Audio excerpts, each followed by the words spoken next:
അങ്ങനെയുള്ള പുരുഷന്റെ തല മറക്കരുത്, സ്ത്രീയുടെ മുഖവും മറക്കരുത്.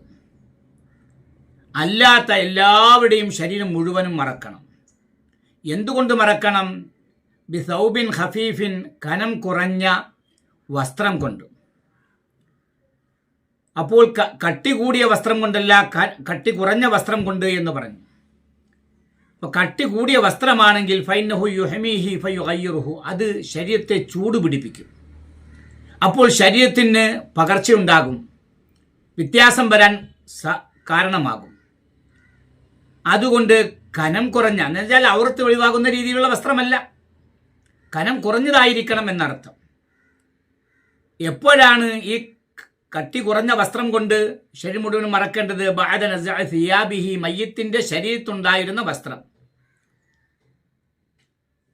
നീക്കിയതിന് ശേഷം. ഐ വനുസിഅത് അൻഹു സിയാബുഹു അല്ലത്തി മാത ഫിഹ, മയ്യത്ത് ധരിച്ചിരുന്ന, മരിക്കുമ്പോൾ ധരിച്ചിരുന്ന ആ വസ്ത്രത്തെ മയ്യത്തിൽ നിന്നും നീക്കണം. ബിഹൈസു ലാ യുറാ ബദനുഹു, ശരീരം കാണാത്ത നിലയിൽ ആ വസ്ത്രം നീക്കണം. ഫൈന്നഹ ഐ സിയാബുഹു അല്ലത്തി മാത ഫിഹ തസ്റഉ ഇലൈഹിൽ ഫസാദ്, ധരിച്ച വസ്ത്രത്തിൽ തന്നെ മയ്യത്ത് കിടക്കുമ്പോൾ ആ മയ്യത്തിന് ശരീരത്തിന് കുഴപ്പങ്ങൾ ഉണ്ടാകാൻ എളുപ്പമാണ്.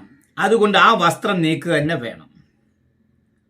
അപ്പൊ ശരീരം മുഴുവനും ഒരു വസ്ത്രം കൊണ്ട്, കട്ടി കുറഞ്ഞ വസ്ത്രം കൊണ്ട് മൂടുക. ഇതിന്റെ രണ്ട് ഭാഗത്തുമുള്ള വയജഅലു തർഫ സൗബി തഹത റഅസിഹി വ തർഫഹുൽ ആഖറ തഹത റിജ്ലിഹി, തലയുടെ താഴ്ഭാഗത്ത് വസ്ത്രത്തിന്റെ ഒരു ഭാഗം തലയുടെ ഭാഗത്തേക്ക് വെക്കുക, വസ്ത്രത്തിന്റെ മറ്റേ ഭാഗം രണ്ട് കാലിന്റെ താഴ്ഭാഗത്തും വെക്കുക. എന്തിനില്ല അല്ല യങ്കശിഫ, ആ വസ്ത്രം നീങ്ങിപ്പോകാതിരിക്കാൻ വേണ്ടി. ആയിഷ ബിബി റളിയല്ലാഹു തആല അൻഹയിൽ നിന്നും ഇമാം ബുഖാരി മുസ്ലിം റിപ്പോർട്ട് ചെയ്യുന്ന ഹദീസിൽ കാണാം, മഹദി അവർ പറയുന്നുണ്ട്, സുജിയ റസൂലുള്ളാഹി സ്വല്ലല്ലാഹു അലൈഹി വസല്ലം, അല്ലാഹുവിന്റെ റസൂലിന്റെ ശരീരം മുഴുവനും മൂടപ്പെട്ടിരുന്നു. ഹീനമാത, മരണപ്പെട്ടപ്പോൾ, ബിസൗബി ഹിബ്രത്തിൻ വഹു മിൻ ബുറൂദിൽ യമൻ, ഒരുതരം യമനി വസ്ത്രം കൊണ്ട് മഹാനീയ പ്രവാചകൻ മരണപ്പെട്ടപ്പോൾ, വഫാത്തായപ്പോൾ ശരീരം മുഴുവനും മൂടിയിടപ്പെട്ടിരുന്നു എന്ന് മഹദി ആയിഷ ബിബി റളിയല്ലാഹു തആല പറഞ്ഞതായി ഇമാം ബുഖാരിയും മുസ്ലിം റിപ്പോർട്ട് ചെയ്യുന്നുണ്ട്. ഇപ്പൊ ഷാഫി മദ്ഹബിന്റെ അഭിപ്രായമാണ് ഈ പറഞ്ഞത്. ഹനഫി മദ്ഹബ് അനുസരിച്ച്, ഹനഫി മദ്ഹബിൽ